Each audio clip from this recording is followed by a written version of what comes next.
some product that will help you use what's gluten-free. And what's gluten-free are all these things that grew out of the ground. Gluten is a very, very, very small fraction of what we eat. But when we go to pull out kind of that idea in our brain, well, what else is gluten-free? I have no idea. I mean, if we asked you to write down now 5 gluten-free things without pictures up, sometimes it's actually really hard to do.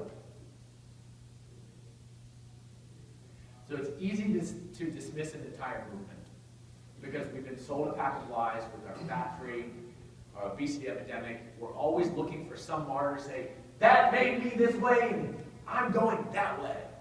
And we can't do that. There's something to this whole idea. Just because of a few trend followers, and there's people in a restaurant who want the gluten-free menu, and how we're helping our athletes choose when they're out, when they're with you, what they should eat the day before a big game. Okay, well, if you don't eat that big bowl of pasta, what do you eat? Okay, coach, I have to control my blood sugar. How do you do it? Do as I say, not as I do. We need to figure these things out. So there's something to this movement. There are a lot of resources that are available. It is a trend, but it's a trend of a movement that's going to stick. It's going to stick because 50% of the world has the potential to gain the sensitivity. This will not go away. But like we were talking about earlier, sensitivity can come and then go. You can be the same person who's gluten-free now who's eating gluten in a year. So knowing how to tell that and how to tell the people you're taking care of is one of the most important things. So as you can barely see the scale over here to the right, the idea is that all food is not the same. It's not weighed the same inside of our body. And what we're exchanging our money for our food, is not the same value. If you're spending money on a cardboard box that's non-nutritious, feeding your body sugar and a bunch of other crap, versus an apple that's cheaper, but there's a lot of people that say stay away from fruit. Anybody here know Steve Jobs? I didn't know him, but I know of him, right? I had a cell phone. Steve Jobs was a fruitarian. Okay? That means he basically lived off of fruit. Oh my gosh, that's terrible. How could he live off of fruit and not these gluten-free products? But Ashton Kutcher tried to do it, and he ended up in the hospital. Everyone's internal biochemical environment, blah, blah, blah, how you control your blood sugar is different from another. It's very important to resource and use the right food. Wintertime, heading in with root vegetables, beets, trying to talk to your local farmer.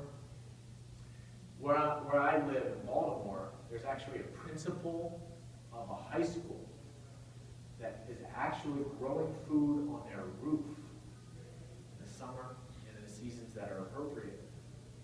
Talking to a farmer, a local farmer, making a deal with your team, your team's families.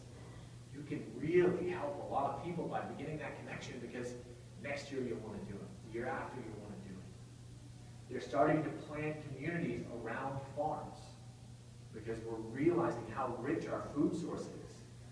Anyone just hear about what happened in West Virginia, Charlottesville? They contaminated their water. There was a plant that leaked into the local water source. You will never realize how vital your food is until you can't have it any longer. So maybe there's something to this. Maybe there's something to this whole idea, this fad, and where we spend our money and what we're doing. I mean, there's gluten-free websites, right? If there's a website going up, it has to be cool. It has to be something to do. Sold in Starbucks, it has to work. But there are continual studies that are coming out about blood sugar and diabetes being reversed, which means someone doesn't have an issue any longer, because they're eating nutrient-dense food, animals and plants. Even if this is a fad, even if there's nothing to it, and this is a bunch of bullcrap, and they're selling you something, if you go back to eating more animals and plants instead of any other processed stuff, who really wins? You do. You win by eating more nutritious-dense foods. So even if this is a fad, even if it's tricking you into eating regular food, it's going to increase your intake of nutrients. You might meet somebody cute online.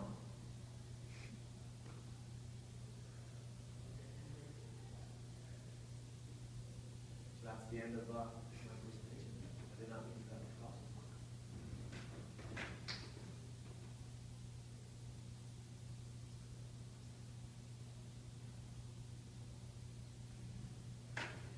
So again, my name is Dominic Sessa. I've been gluten-free for about 6 years. I've helped a lot of people, including myself, and it feels really good. So now let's chat about it if we have any questions. So if you can't paint everything with one brush. So if you're saying that a big bowl of pasta is not the right pre-game meal, what do you recommend as pre-game? Yeah, right. So Steak? the question is, if a big bowl of pasta, if Michael Jordan has a kink in his armor, kind of like Tiger Woods, and everything that he did didn't make him who he was, what do you have the night before? Okay, so what is a big bowl of pasta? It's a carbohydrate. Okay, so what you're saying is, let me give my body more carbohydrates the day before an activity. Okay, well why? Why would you want to do that? What's the thought behind even setting this whole scene?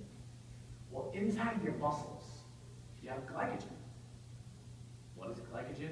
It's just a fancy name for saying it's sugar deposited in your muscles. It's energy that's stored. Okay, so the thought is what? Let me eat energy the day before to resource and store it in my muscles before I need it so I can use it when it's available. That's kind of the idea. So if we think about eating a steak, well, that's protein. Okay, well that may or may not work for some. Here's why that may or may not work, because this should be kind of introduced in the conversation. I oxidize food very fast. What that means, if you can't tell by how fast that I talk, is I'm always thinking, and I'm always go, go, go. I don't really need caffeine because I'm already there. So what I actually need is food to slow me down, because I might have anxiety about making a decision, or I might think about all the different possibilities as an athlete. So you can actually use food to slow me down. So I would do better with more protein the night before. Not because of any other nutrient requirements, but I already have glycogen kind of in my muscles. And the way that I process food is very fast. So I would need something that would slow me down. So there are kind of two categories you can break people down into. You either metabolize food extremely fast because you're already there, or more on the slow side. Just for kind of conversation's sake. It gets more complex as you kind of go further into it. So if you could break down two different plates the night before, you might need an individual who does need more meat. Why? They need more meat because they already metabolize food very fast. People who are already naturally leaner, hard to put on weight. There are characteristics you can really assign to that kind of category. But let's move back to the carbohydrates. Okay, if I don't eat this, what are you saying that I do eat? Vegetables are carbohydrates. Vegetarians and vegans are emaciated, kind of like marathon runners, because they don't get enough protein and they don't get enough fat. So, you can get carbohydrates from a big source of vegetables of all different kinds. Salads, green beans. You can make all sorts of different types of zucchini lasagna. Like, there are cool ways to kind of level all this out. So you can get carbohydrates in without eating a bowl of pasta.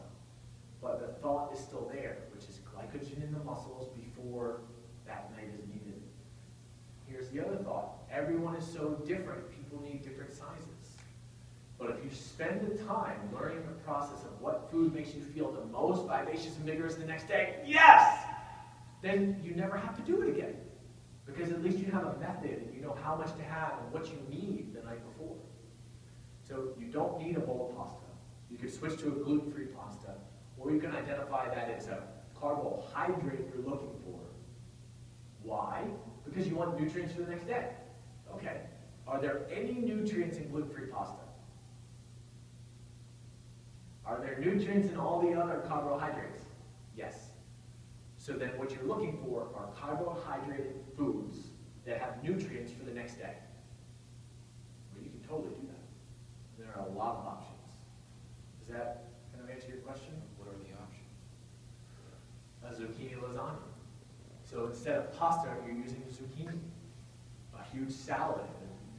You could make tacos. And tacos, you use the corn, and then you can wrap all of those things together. It doesn't have to be, because here's how that works. If you have a big bowl of pasta, let's say that's 150 grams of carbohydrates, okay? what vitamins and nutrients are inside of those carbohydrates that you think is going to end up as glycogen is not whatever you think is going to end up as glycogen. So you want the food that's going to end up and metabolize more internally to your body because it knows what to do with it. So if the idea is eating bread because it's been in your diet for a long time, right? What was there before bread, before we farmed wheat? Plants. So then if the thought is, well, eat what you've always eaten because your body really knows what to do with it. Awesome. Go back one more step. And then you're totally there. When you go back one more step, those people live to 35. I mean, we're living to 95. Oh, that's totally a great question. And I mean, I don't know if you know the comedian John Panette. He's hilarious, but he says salad is a promissory note that more food is to come. I mean, you can't be full on a bowl of salad. You're hungry 35 minutes later. Right, exactly. You know. Exactly. So what are you going to do? You can't eat 3 bowls of, I mean, you can eat 3 bowls of salad every night, but that's not preparing you for the next day. I don't think so. I mean, I haven't been to a former athlete. Exactly. Right. So what you're really saying, I'm hearing a few things. One, salad is not satiating, right? It's not sustainable. You're saying a salad, I need more stuff. Okay? The other point that you were making is that if you go back one more step, they only live to 35. Is that kind of the idea? There was this dentist. His name was Francis Pottinger. He ran this whole study. It was the longest study ever on cooked food versus raw food. Okay? I have the original book from like 1929 that I took from Hopkins Medical Library, and then I bought them a copy online. So anyway, I kind of got an original book, so I know what's happening from this research. The reason people really only live to 35 is because of sanitary issues and clean water.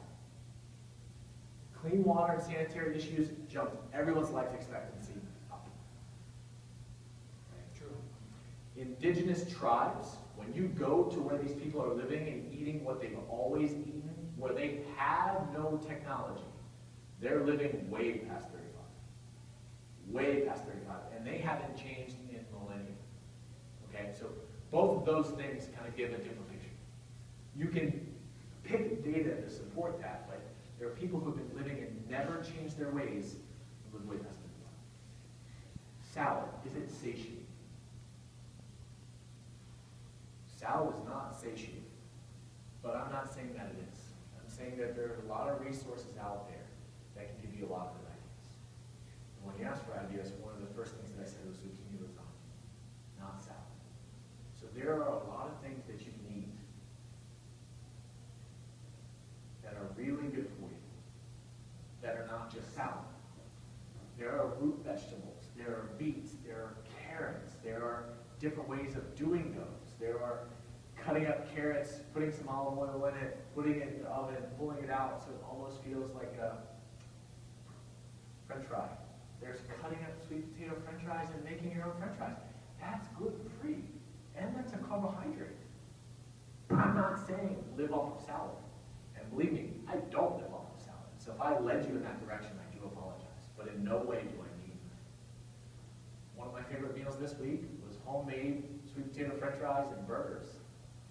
That's gluten-free. Except for the bun. I didn't eat one. But you can totally wrap it in lettuce. So I'll tell you some personal knowledge. I love crunchy food because I grew up eating chips. So I need to eat things with a crunch.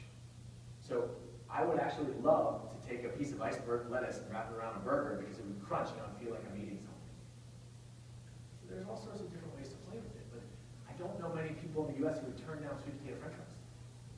It's totally gluten-free. What I'm saying is don't buy into the fat. Don't buy into all that I can eat is a salad if I'm not eating that. I'm totally saying that there's a lot more to that. That's not a salad. Those are beets. You can cut up beets and put it over something. And you can steam the beets, make them soft, cut them up, then reheat them on a stove with a little bit of goat cheese, toast some pine nuts, put it in there, toast some pecans and put it on, then you have crunchy pine nuts, beet salad with goat cheese. It was a salad. I also know that as a cowboy breakfast.